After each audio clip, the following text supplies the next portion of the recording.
Halo, assalamualaikum warahmatullahi wabarakatuh. Apa kabar teman-teman? Mudah-mudahan sehat semua. Seperti biasa, kita saling doain ya, sehat jasmani rohani, lancar dan berkah segalanya ya teman-teman.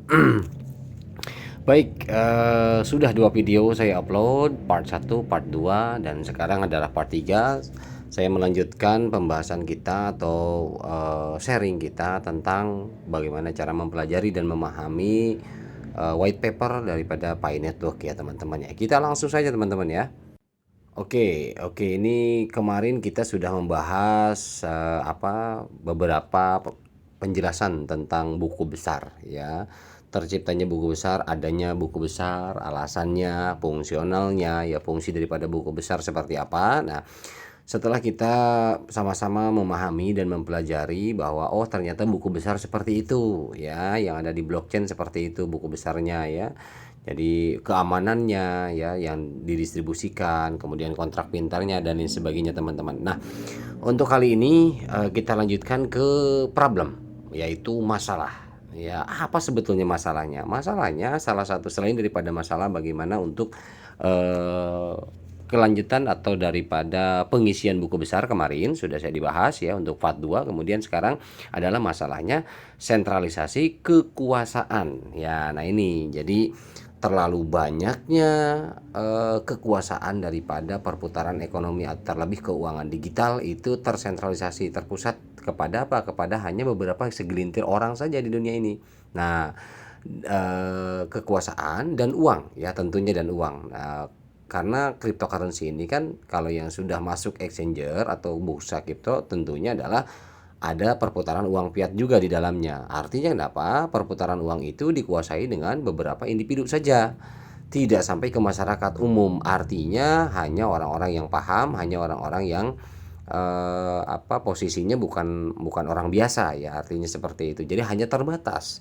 Artinya sama saja tersentralisasi seperti itu uang perputaran uang itu. Jadi membuat cryptocurrency generasi satu itu jauh dari jangkauan ya, dari jauh jangkauan kita sebagai orang biasa. Artinya seperti itu. Nah, Nicholas sendiri berpikir bagaimana agar cryptocurrency ini sampai jangkauannya kepada masyarakat umum, tentunya masyarakat biasa sampai baik itu kegunaannya, fungsinya, value-nya, manfaatnya dan lain sebagainya ya, termasuk tersampaikannya adanya teknologi. Teknologi di mana menggunakan blockchain. Beberapa teknologi yang terbarukan ini sampai ke masyarakat. Nah, ini tujuannya adalah agar bisa diterima oleh masyarakat umum ya. Baik sebetulnya tujuannya teman-teman ya. Oke. Kita lanjut pada hari-hari awal Bitcoin ya dulu. Ini kita bicara histori dan untuk memperjelas. Artinya sebelum kita ke main bahasan yaitu bahasan pokok daripada Pi Network ini ya, kemudian nanti Pi Network arahnya kemana itu di white paper kan sini kan jelas. Nah, ini tapi kita harus paham dulu teman-teman. Selain daripada ada pembahasan kemarin di part 2 itu buku besar ya, kita coba belajar bersama. Di sini kita belajar bersama tentang histori daripada Bitcoin ya. Nah, ini ceritanya seperti ini ya. Pada hari-hari awal Bitcoin, ketika hanya beberapa orang yang bekerja untuk memvalidasi transaksi dan menambang blok pertama, siapapun bisa mendapatkan 50 Bitcoin. Artinya penambang pertama. Jadi setiap penambang nih ketika Bitcoin dulu itu blok pertama itu dapat langsung 50 Bitcoin. Wow, luar biasa kan? Untuk penambang pertama. Nah, saat itu karena memang Bitcoin masih murah, teman-teman. Kalau sekarang sekali nambang satu kali blok pertama itu penambang dapat 50 Bitcoin, wah udah tajir habis kan, artinya begitu. Ini kan dulu, kita bicara dulu ya. Dengan hanya menjalankan perangkat lunak penambangan Bitcoin di komputer pribadi mereka, baik itu komputer atau laptop ya, intinya di komputer ya. Ketika mata uang mulai mendapatkan popularitas, mulai saat itu Bitcoin mata uang mendapatkan popularitas, akhirnya menggunakan sistem penambangan. Seperti itu ya. Penambangan yang pandai. Nah, penambang yang pandai artinya pionir lah ya. Kita misalkan pionir zaman dulu, anggaplah penambang ya, seperti itu. Penambang yang pandai, nah orang tersebut pandai menganalisa masa depan, misalkan seperti itu perhitungannya dan sebagainya. Penambang yang pandai menyadari bahwa mereka dapat memperoleh lebih banyak jika mereka memiliki lebih dari satu komputer. Artinya mereka, wah ini satu komputer, satu kali blok pertama aja 50. Nah, saya bikinlah 3 komputer, 4 komputer. Nah, itulah mereka memperbanyak. Dan seperti yang sekarang kita handphone kan, satu orang bisa berapa, sekeluarga semua didaftarkan. Nah, seperti itu. Nah, ini dulu komputer itu lebih dari satu yang bekerja untuk menambang, ya. Ketika Bitcoin terus meningkat nilainya, seluruh perusahaan mulai bangkit untuk menambang. Artinya banyak perusahaan nih yang minat. Wah, ini ada harganya Bitcoin ini. Langsung penambangan tuh meningkat, banyak yang menambang, orang yang menambang banyak, bertambah dan terus bertambah. Menggunakan apa? Komputer saja. Dulu belum arahnya belum ke handphone, ya.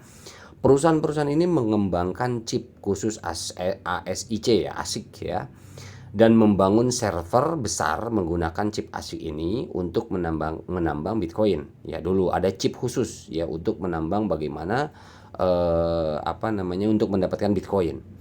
Munculnya perusahaan pertambangan yang sangat besar ini yang dikenal sebagai penggerak Bitcoin Gold Rush, ya, ada Gold Rush, membuatnya sangat sulit bagi orang-orang biasa untuk berkontribusi, karena orang biasa kan belum tentu mampu membeli banyak komputer, belum tentu juga teknologinya paham, caranya bagaimana, prosesnya seperti apa, prosedurnya seperti apa. Nah, banyak orang awam yang belum paham teknologi. Nah, bagi yang pintar itu, mereka orang-orang pintar langsung menyiapkan komputer yang dalam jumlah besar, ya, untuk pertambangan. Yang namanya ini penggerak Bitcoin Gold Rush dulu, ya.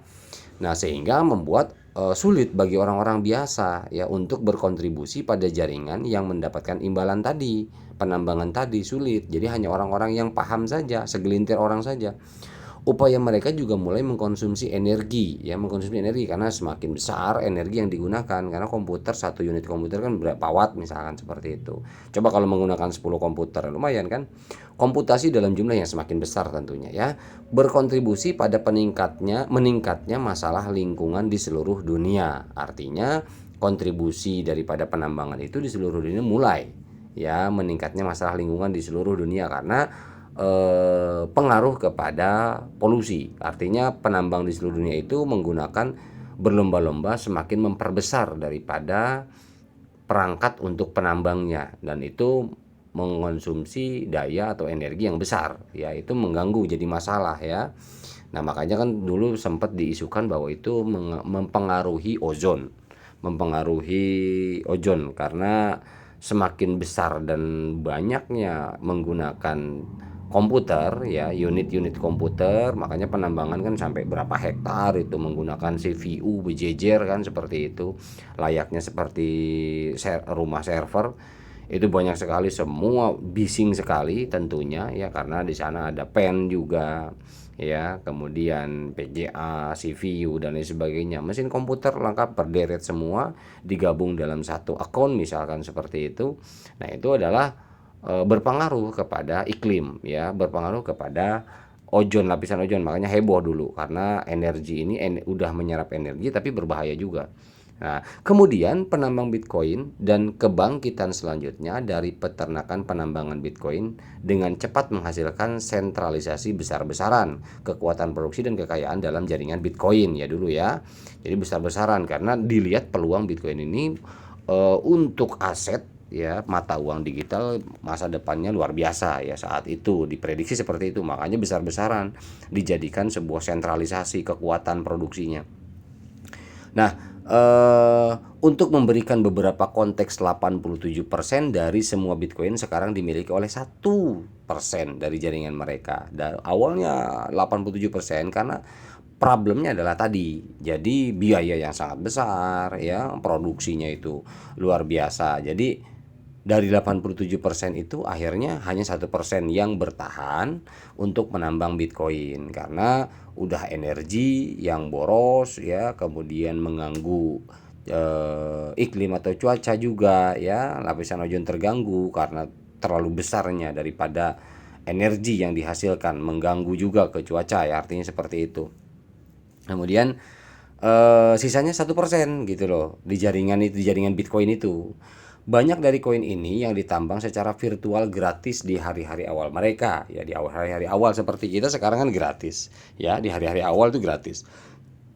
Jadi tidak perlu bayar, ya, teman-teman, ya, seperti itu. Sebagai contoh lain, ya, Bitmain, salah satu operasi penambang terbesar, ya, Bitcoin, telah menghasilkan miliaran pendapatan dan laba karena harga Bitcoin terus melambung dan terus melambung. Seperti itu. Dan mereka jauh-jauh hari, bagi penambang yang pintar, mereka berpikir saatnya pas ketika gratis mereka modalin betul-betul komputer sebanyak mungkin, karena ini peluang besar. Nah, itu bagi orang yang mampu membaca.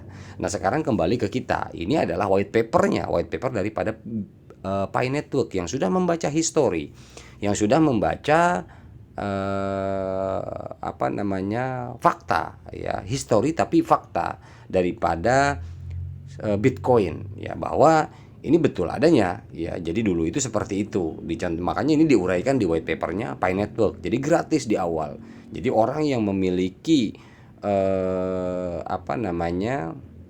daya baca masa depan seperti apa dan bagaimana, mereka akan berbondong-bondong antusias, ya, antusias dan semangat. Bagaimana caranya agar saya dapat sebanyak mungkin ketika ini gratis, seperti itu, ya.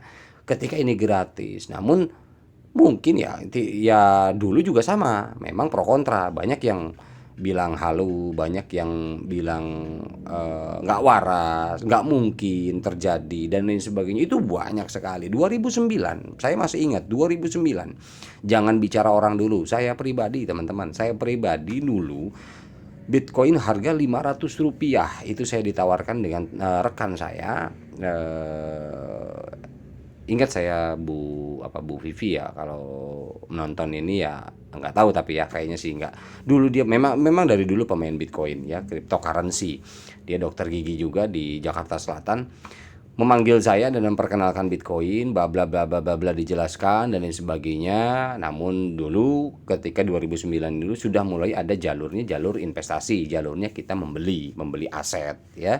Jadi sudah tidak mulai nggak free lagi, ya, jadi harus buy, jadi nggak mining. Dulu sempat saya ditawarin juga seperti itu, namun karena memang saya sama halnya terjadi sama, saya memandang sebelah mata. Artinya apa? Artinya saya saat itu hanya yang berpikir real saja, teman-teman.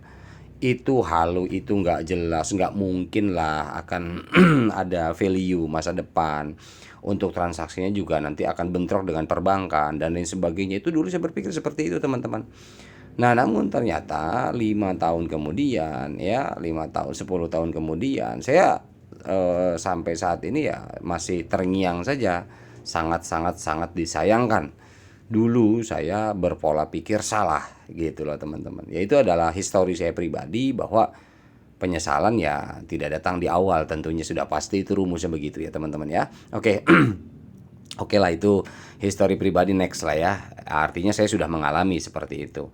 Nah, kemudian kita lanjut. Sentralisasi kekuatan dalam jaringan Bitcoin membuat sangat sulit dan mahal untuk orang kebanyakan. Karena tadi yang saya jelaskan bahwa satu unit komputer saja bisa memakan biaya berapa, teman-teman? Ya, untuk sekarang misalkan dengan yang lebih bagus lah, Core i7. Kita beli Core i7 harga berapa? 8 juta, ya, atau bisa menyampai 11 barangkali, ya. Saya nggak tahu, saya udah lama juga nggak iniin harga komputer. Ya, anggaplah antara 10 juta lah misalkan, seperti itu. Komputer Core i7, kita pakai komputer biasa misalkan, dengan PGA standar, ya. PGA standar, RAM-nya RAM standar, oke, RAM 6 atau RAM 4 boleh lah.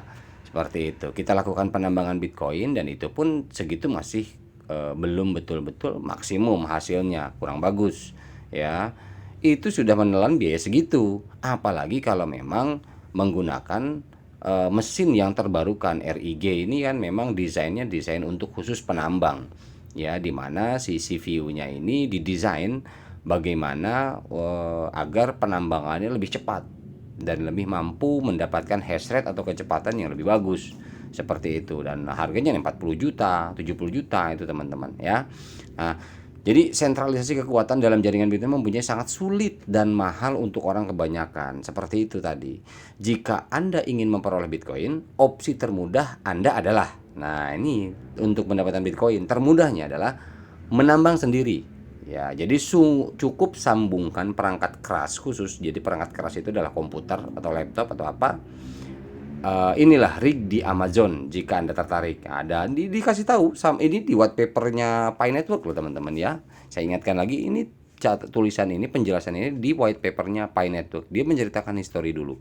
Inilah rig di Amazon. Jadi ada RIG di Amazon ya. Jika Anda tertarik katanya gitu dan pergi ke kota, ketahuilah bahwa karena Anda akan bersaing dengan server-server besar. Jadi kalau misalkan Anda beli rig satu saja yang harga 40 juta atau 50 juta, pasang nambang di rumah ya, taruhlah beli dari Amazon dan Anda coba pergi ke kota katanya gitu kan. Ya, dan ketahuilah bahwa karena Anda akan bersaing dengan server-server besar, karena di kota itu banyak server-server besar di seluruh dunia menghabiskan energi sebanyak negara Swiss katanya begitu. Jadi artinya dibandingkan energinya itu sebanyak energi negara Swiss ya, daya konsumtif daripada energinya.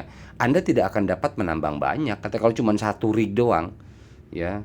Jadi gini, rig itu teman-teman itu adalah gabungan daripada rakitan daripada CPU ya, CPU dan PGA yang kualitasnya tinggi. VGA itu kualitas tinggi karena PGA itu adalah kekuatan daripada untuk memecah blok-blok daripada mining crypto Bitcoin seperti itu ya, karena ini proof of work sistemnya. Jadi kalau PGA-nya nggak bagus ya hasilnya juga nggak bagus, pemecahannya lambat nanti, lama gitu loh. Nah jadi agar hash rate-nya dapat, pemecahannya lebih cepat, pemecahan bloknya, kode-kodenya, makanya PGA dibutuhkan yang kualitasnya tinggi.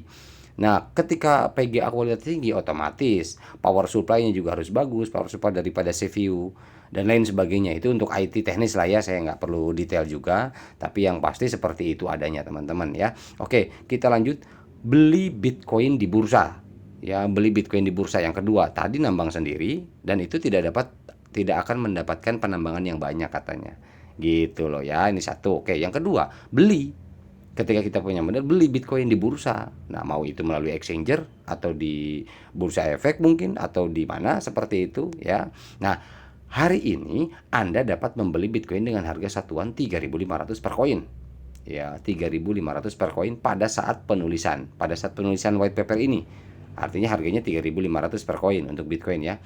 Catatan Anda berarti berapa tuh? 3.500, lumayan lah ya. Anda dapat membeli Bitcoin dengan jumlah pecahan. Ya dalam jumlah pecahan. Pecahan itu dalam artian 0, berapa itu bisa beli. Jadi bukan hanya satu koin ya. Jadi satu koin itu kan ada desimalnya di belakang satu berarti 0, berapa itu juga bisa dibeli. Nah, tentu saja Anda juga akan mengambil risiko besar. Ya, dalam melakukan seperti harga Bitcoin cukup stabil. Artinya kenapa? Risiko besar di sini adalah ketika Anda beli harga 3.500 yang dicontohkan di white paper Pi Network ini, anggap 3.500 beli. Anda punya uang misalkan anggaplah 1 miliar. Ya, beli karena mampu beli 1 miliar.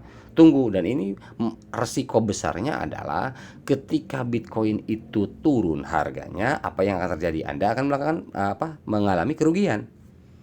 Nah, karena yang kedua ini problemnya adalah beli. Bitcoin itu beli. Ya, kalau yang tadi nambang sendiri tapi tetap modal besar.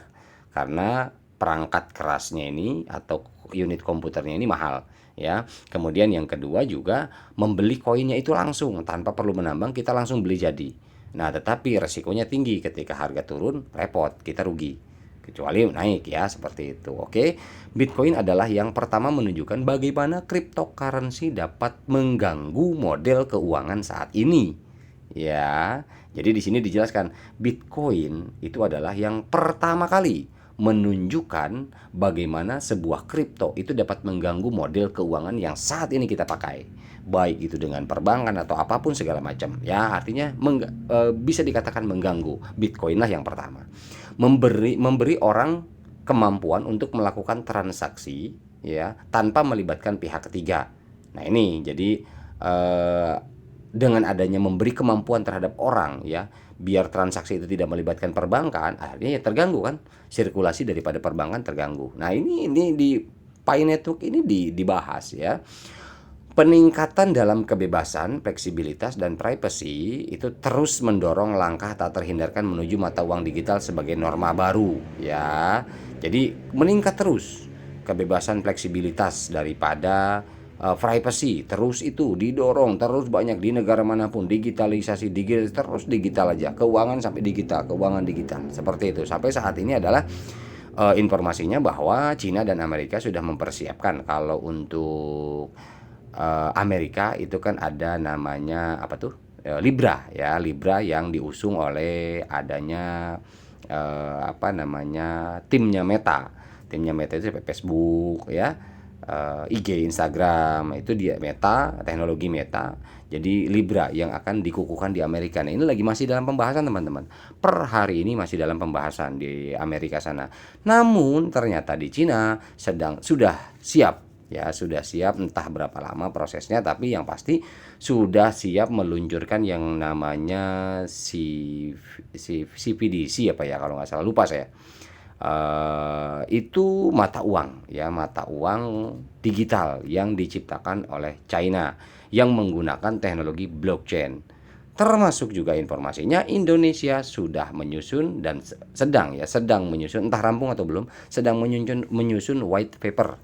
Di akhir tahun ini digadang-gadangkan targetnya adalah tuntas untuk white papernya, karena ingin tahun depan memiliki rupiah digital, artinya seperti itu. Dan teknologi apa yang digunakan? Teknologi blockchain ya, tetap teknologi blockchain. Nah, ini kan tanda positif teman-teman, bahwa teknologi nggak bisa dilepas, teknologi tidak bisa ditolak ya, karena perkembangan zaman. Oke. Nah, ini kan makanya di sini uang digital sebagai norma baru. Terlepas dari manfaatnya, konsentrasi uang dan kekuasaan Bitcoin kemungkinan tidak diinginkan ya, kemungkinan ya menghadirkan penghalang yang berarti bagi adopsi arus utama. Artinya adopsi daripada Bitcoin itu kemungkinan besar itu menjadi salah satu hal yang kemungkinan tidak diinginkan, seperti itu ya. Karena tim Intify, nah di sini ya, karena tim Intify telah melakukan penelitian, artinya core team di sini sudah meneliti ya. Core team siapa? Yang ada 3 itu kan, Cheng Daofan, ya Nicholas, sama satu lagi siapa teman-teman, lupa saya. Yang satu lagi itu, nah itu ada 3 orang, itu adalah core team ya. Sudah melakukan penelitian untuk mencoba memahami mengapa orang enggan memasuki ruang cryptocurrency. Kenapa sebenarnya enggan ya? Salah satunya tadi di atas sudah dibahas sendiri kan, bahwa mahal lah, inilah itulah, banyak sekali ya. Mungkin juga belum paham teknologinya bagaimana, cara transaksinya seperti apa, detailnya seperti apa, itu banyak nggak paham teman-teman. Makanya orang enggan masuk gitu loh. Kripto apa sih kripto? Nggak ngerti gue gitu kan, ribet yang pasti-pasti aja, yang jelas-jelas aja, rata-rata begitu ya, yang jelas-jelas aja. Artinya mereka belum apa-apa sudah memblok otaknya untuk tidak mau memahami cryptocurrency gitu loh. Kripto itu seperti apa dan bagaimana, fungsionalnya seperti apa, manfaatnya bagaimana. Nah, belum apa-apa udahlah, ribet-ribet lah, udah uang biasa aja, kita kerja aja kan, begitu, seperti itu ya. Padahal nambang juga kan kerja. Oke ya. Orang-orang secara konsisten mengetahui resiko investasi atau penambangan sebagai penghalang utama untuk masuk. Jadi orang-orang tahu tuh. Nah, kalau investasi seperti tadi beli Bitcoin langsung, nah itu resiko. Kemudian nambang sebagai penghalang. Kenapa nambang sebagai penghalang? Karena modal komputernya juga mahal. Ketika mereka minat nambang, mereka modal 47 juta. Sebulan mereka dapat berapa? Anggaplah 4 juta. Berarti balik modal. Kalau sebulan dapat 4 juta dari modal 40 juta, berapa bulan dia balik? Nah, itu juga jadi perhitungan mereka, sementara belum biaya konsumtif listrik tiap bulannya. Nah, itu jadi permasalahan juga, menghalangi daripada orang-orang ingin mengetahui, orang-orang ingin masuk ke dunia kripto. Nah, ini jadi problem. Nah, ini penelitian daripada core team ya, seperti itu. Nah, di sini ada solusinya teman-teman. Di white paper ya, di white paper ini ada solusinya teman-teman ya. Kita selesaikan solusinya dulu ya. Solusi dari Pi mengaktifkan penambangan di ponsel. Solusinya mau nggak mau ke ponsel, lebih ramah lingkungan, tidak menggunakan energi yang besar, biaya juga tidak memakan biaya besar. Nah, ini adalah solusi. Karena kenapa dipandang solusi? Karena handphonenya sekarang sudah smartphone ya. Beda dengan handphone yang layarnya warna kuning atau biru doang dulu, yang nit ya. Beda seperti itu. Nah, sekarang udah smartphone, udah bisa buat menambang. Setelah mengidentifikasi hambatan utama untuk diadopsi, tim Intify ya, Pi Core Team mencoba untuk menemukan cara yang akan memungkinkan orang sehari-hari untuk menambang. Orang sehari-hari itu artinya adalah orang biasa ya teman-teman ya, untuk menambang atau mendapatkan hadiah cryptocurrency untuk memvalidasi transaksi pada catatan transaksi yang didistribusikan. Artinya setiap orang bisa ikut memvalidasi daripada catatan transaksi ya pada catatan transaksi yang didistribusikan di mana, di ledger atau di buku besar. Jadi semua orang terlibat. Nah, ini yang bagus, yang luar biasa nantinya. Sebagai penyegaran, salah satu tantangan utama yang muncul dengan mempertahankan catatan transaksi yang didistribusikan adalah memastikan bahwa pembaruan terhadap catatan terbuka ini tidak curang. Seperti itu teman-teman. Makanya kenapa ini tetap harus bagaimana tidak curang. Nah, karena Nicholas menginginkan bahwa ini merata, tidak curang. Kalau curang ya itulah artinya, makanya kan banyak aturan. Ada yang freeze kemarin 100 tahun karena dicurang. Kemudian ada yang memang kenapa dilakukan bagaimana cara mengatasi kecurangan itu? Makanya diadakanlah KYC. KYC itu justru satu menghindari kecurangan, kedua menghindari penipuan data atau penipuan user ya. Nanti kalau robot itu akan terdeteksi. Nah, makanya diadakanlah tingkat keamanannya KYC. Makanya saya bilang ini sudah hampir sempurna kalau menurut saya. Kalau buat saya orang awam ini sempurna gitu loh. Untuk trik teknik jalan seperti ini udah sempurna, solusinya udah dapat gitu kan, daripada keluhan-keluhan yang di atas tadi tentang bagaimana mendapatkan kripto Bitcoin. Sementara Pi ini dipermudah, betul-betul dipermudah, namun dengan perhitungan matematika tingkat tinggi teman-teman. Bukan hitung-hitungan kita 3 tambah 3 6, bukan begitu ya. Oke, kita lanjut. Nah, karena menghindari kecurangan itu ya, makanya saya jelasin ada KYC. Jadi jangan salah paham, KYC itu tenang aja. Artinya demi apa? Demi masa depan. Karena pendistribusian atau memvalidasi transaksi ini perlu adanya real human, bukan robot. Sementara proses Bitcoin untuk memperbarui catatan terbukti membakar energi ya. Jadi kalau Bitcoin itu kan memperbarui catatan itu terbukti dengan apa? Dengan membakar energi atau uang untuk membuktikan kepercayaan. Semakin besar server yang dibangun, maka semakin besar pendapatan daripada Bitcoinnya. Itu menghabiskan energi, membakar di sini, bakar uang. Ya, artinya kita modal besar ya dapat juga besar. Terus bakal dulu di awal juga belum tentu langsung besar. Seperti itu. Nah, itu tidak terlalu berguna untuk bumi. Ya, jadi di sini tidak ramah. Artinya kan saya bilang itu mengganggu ozon ya, seperti itu dan lain sebagainya. Jadi ini sudah isu lama sebetulnya dan memang sudah diteliti sejak lama ya. Artinya mengganggu stabilitas bumi. Ya, ini sangat merugikan bahkan justru. Jadi hanya segelintir orang yang mendapatkan kekayaan, tetapi banyak orang yang menjadi korban dengan terganggunya bumi, ya, iklim dan lain sebagainya.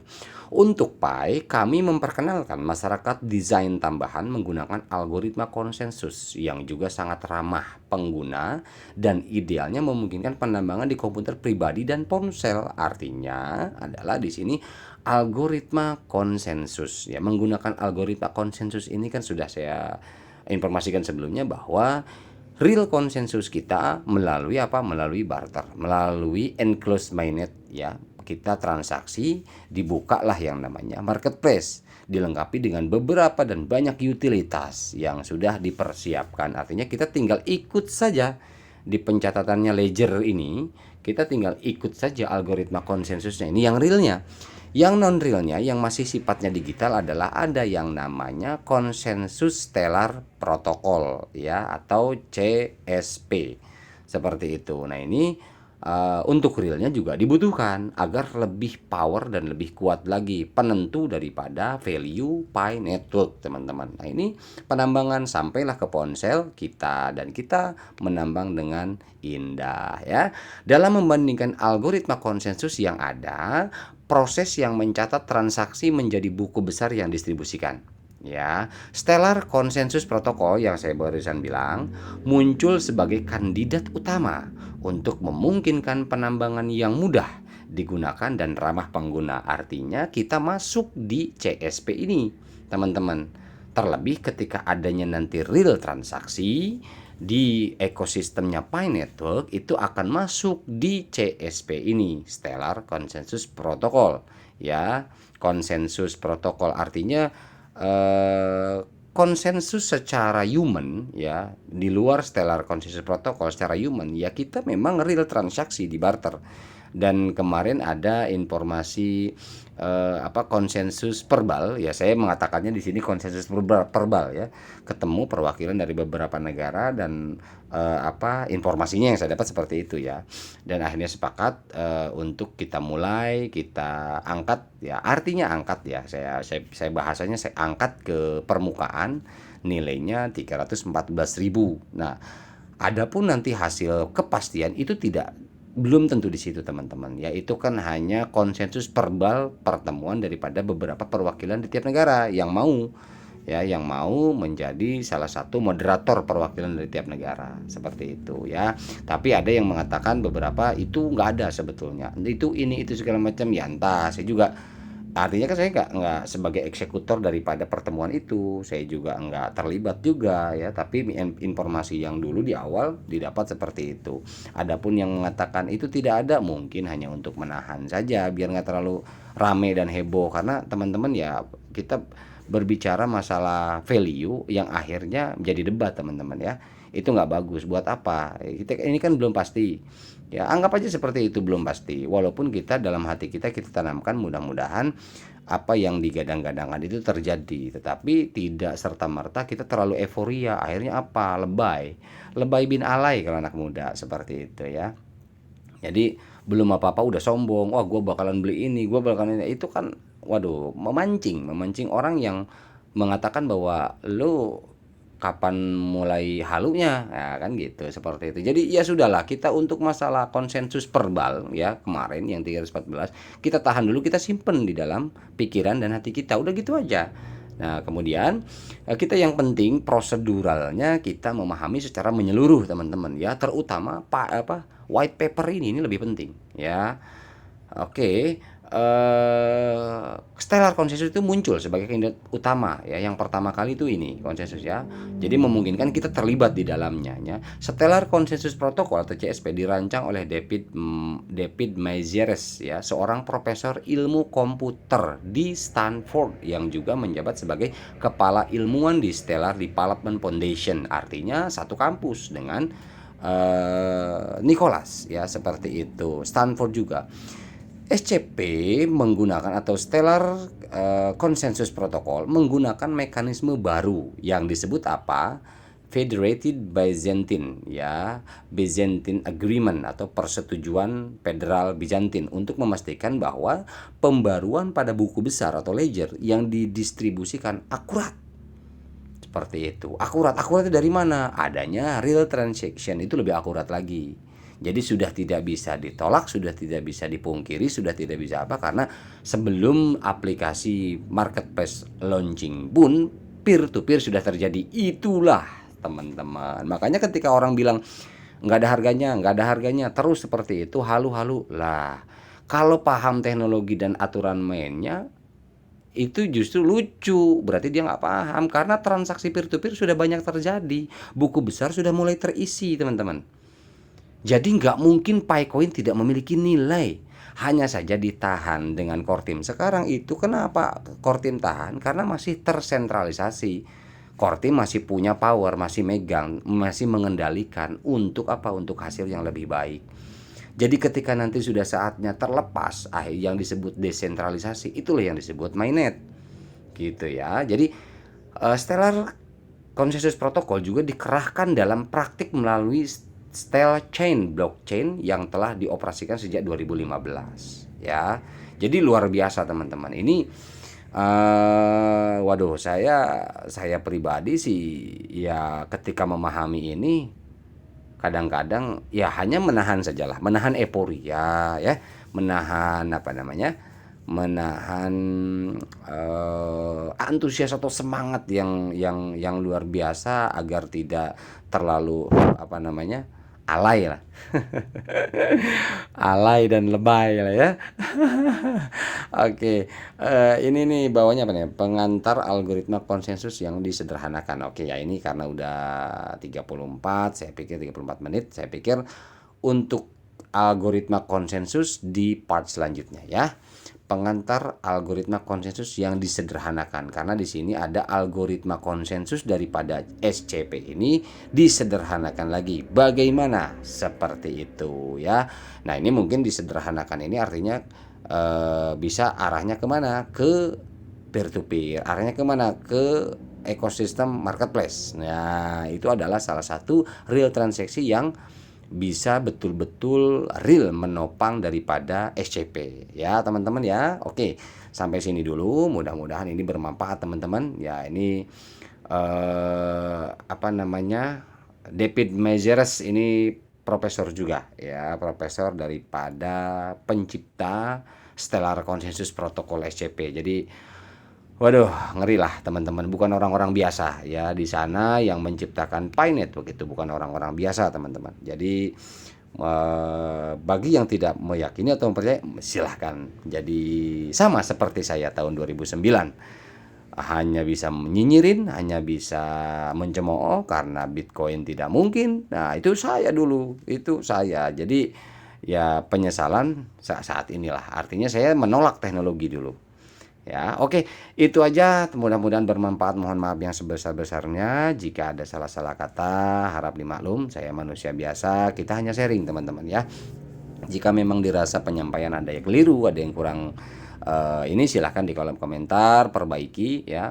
Tujuannya adalah saya hanya membantu teman-teman, intinya memasyarakatkan teknologi daripada ruang lingkupnya kripto yang menyangkut daripada itu blockchain, apa itu blockchain, kemudian tentang penambangan seperti apa ya. Jadi saya sebenarnya lebih fokus ke sana, bagaimana memasyarakatkan ini, dan saya lillahi ta'ala bagaimana supaya orang umum banyak mulai mengenal daripada teknologi ini ya. Itu saja. Jadi saya tidak ada maksud daripada Pi Network begini mentang-mentang ini, nggak ada. Artinya saya ikhlas coba bantu masyarakat semuanya biar lebih terbuka lagi. Yuk kita sama-sama mempelajari teknologi yang ada di depan mata ya. Karena zaman mulai tahun depan ke depan itu udah nggak bisa dianggap enteng teman-teman, untuk masalah perkembangan teknologi daripada transaksi perbankan ya, kemudian komoditi dan sebagainya ya. Karena kita ini juga udah berat banget ya yang kita rasain ya, perkembangan zaman akhir-akhir ini ya. Oke, itu aja teman-teman pengantar algoritma konsensus yang disederhanakannya, next part. Oke, terima kasih, mohon maaf, wabillahi taufiq hidayah. Assalamualaikum warahmatullahi wabarakatuh.